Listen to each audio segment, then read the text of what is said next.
Wow! Panalo talaga to. Good morning! Tamang-tama yung dating mo. Naghanda ako ng almusal. Ha? Paano nyo nalaman na nandito ako sa likod? Good morning. Nagising nga ako dahil sa bangunang niluluto mo. Swerte naman ng boyfriend mo. Magaling ka magluto. Wala naman akong boyfriend. Since birth. Yun! Ako pala ang magiging first BF mo. Lagot ka sa akin ngayon. Ganun ba? Imposible. Sa ganda mong yan? Natatakot kasi ako eh. Parang hindi pa ako ready. Karamihan kasi ng mga lalaki ngayon, kung hindi man loloko, bastos. Sos, pakipot ka pa. Hindi naman sa pakipot ako. Gusto ko lang na hindi ako mapunta sa kung sino-sino lang. Ang gusto ko, yung tapat at yung hindi ako lolokohin. Kapag sabay-sabay ko nga mga babae nang hindi nila nalalaman, ikaw pa kaya? Tama. Basta ako, hindi ako manloloko. Talaga? Ikaw? Hindi ka man loloko? Tumesting ka kasi. Parang ayoko tumesting. Bakit ganito to? Kanina pa niya na parang nababasa niya yung nasa utak ko. Nababasa ko kasi talaga yung nasa utak ng mga lalaki. Creepy. Hindi naman sa creepy ako. Nag-iingat lang talaga ako. Akala ng mga lalaking to, maiisahan nila ako. Excuse me. Naririnig ko lahat ng iniisip niyo. Ang ganda mo talaga, grabe. Nakakaya. Anong sasabihin ko sa'yo? Sir, hindi naman po. Nagsuklay lang. Pero wala pang liko. Ha? Ha? Sabi niyo kasi maganda ako? What? Na-voice out ko ba yun? Hindi ba? Ha? Ha? Sige sir, maglilinis na lang po muna ako. Pati ako, linisan mo na rin. Joke! Ano ba yan? Pampastos ko?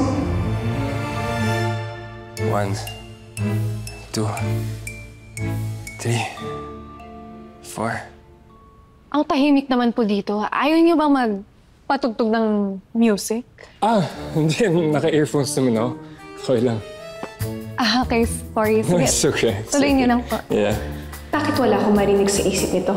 O baka hindi siya nag-iisip? Walang laman utak niya, ganon? Is everything okay? Ba't ka natatawa? May dumi ba ako sa mukha? Wala naman po. Ayan, kain na. Wow! Panalo to. Parang ikaw, Jocelyn. Yuck. Ha? Wala, may naalala lang akong kadire. O tara, kain na tayo. Tara. Jocelyn, tara, samahan mo kami. Kain tayo. Sige lang, kain lang kayo. Tara, kain na tayo. Sige. Kain muna. Go. Wala talagang laman isip niya. Weird. Nakatitig ka na naman sa akin. Okay ka lang? Sorry, wala. Teka, mukhang si Bernard pa yata type nito gwapo ng pinsan ko, no? Kaso, hindi makakuha ng chicks. Mahina dumiskarte. Mas ka. Hindi gaya ko. Hindi gaya mo? Ha? Narinig na ba ako magsalita? Tama ng daldalan. Kain na tayo. Kain Tara. tayo, sige. Kain ka din. Mamaya. Sige. Akala siguro ng dalawang to, maiisahan nila ako. Huwag ako mga bro. Sa dami kong experience ko sa babae, maluluma kayong dalawa. Sana mahalata na ni Jocelyn babaero itong mga pinsan kong to. Para akong manalo sa pustahan namin. Hindi pwedeng sunod-sunuran ako sa mga to. Ang sarap! Ito na yata ang best na adobo na nalasahan ko. Jocelyn, sarap ng luto mong adobo. Galing mo. Yun lang naiisip niya? Isa pa tong Bernard na to. Akala niya mauungusan niya ako. Hindi niya alam, kasama sa pinagsabay-sabay kong mga girlfriend, yung ex-girlfriend niya. Boplax talaga to. Hindi man lang niya nahalata. Nakipagbugbugan pa siya sa ka-teammate niya dahil sa babaeng yun. Hindi niya alam na ahas ko na sa kanya.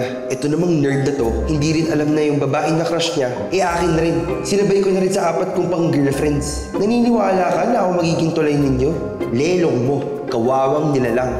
Kailangan talaga ako maging boyfriend ni Jocelyn. Paano mo makaganti ako sa inyo?